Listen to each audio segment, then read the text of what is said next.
especially black, so the name's not all that helpful in identifying her, but look at that shape of the tail. It's got a nice deep V in it. We tend to call her the forked tail part here in Australia, using it like a rudder to help herself steer.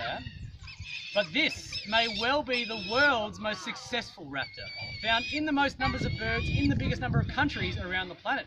Africa, the Middle East, parts of Europe, Asia, used to be in England in fact as well, and Southeast Asia, and of course Australia.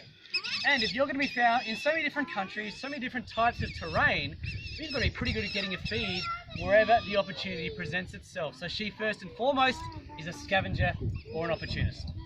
In Australia, you'll find these guys in big numbers around rubbish tips. Plenty of free food around the rubbish tips. Same goes for the inland highways of Australia, scavenging roadkill. Lots of raptors make their living on roadkill in Australia. But they also understand that wherever there are people, there's a pretty good opportunity of getting a feed.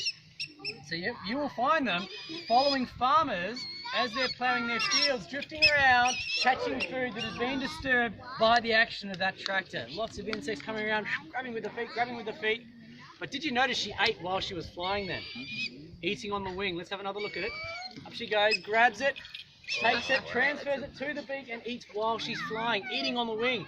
Very unusual for a bird. Most prefer to land somewhere and eat what they've got in peace, but she wants to get it down her gob as quickly as possible before she's stolen from. They're all like pirates, they all steal from one another.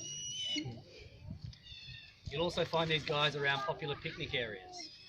And just a word of warning, if you've got your chops and sausages on the barbecue in front of you and there are black kites circling overhead, you better keep a close eye on your meat because they will come down, snatch one from straight off the hot plate from under your nose.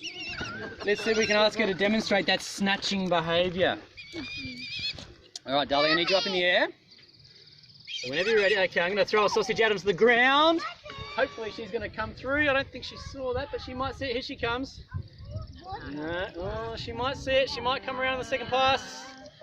Let's see how she goes. Yep. Bang, grabs it. That was your sausage. You'd be absolutely filthy, wouldn't you? That's gone. So the catching and the snatching, black kites are incredibly good with their feet. One of the true acrobats of the bird world. They do love bushfires. In fact, they are found around fire fronts, and they're actually often accused of starting fires by coming in, picking burning embers and dropping them in patches of unburnt grass. Sounds like tool use and it sounds impressive. I believe they're doing work or studies on it up in the Northern Territory at the moment as to whether it's actually true. It's a good bushy tale that these guys start bushfires. I'm not entirely convinced by it, but we'll see what the results say. Now the name BB comes from where she was collected, which is the Brisbane Botanic Gardens. Wow. BB. Now, she was living there for about a year on nothing but junk food she was able to scavenge from passers-by. The thing is, she already had those leather straps attached to her ankles when she was collected.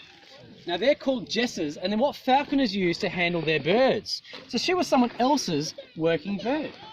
Now that person obviously knew what they were doing because she's a well-trained bird, she's got good jessers, so they knew what they were doing. No one ever claimed her. We have no idea where she came from. Her origin is a mystery, but certainly whoever's lost, it's our gain because she's a ripping thing to work with and a very popular girl here.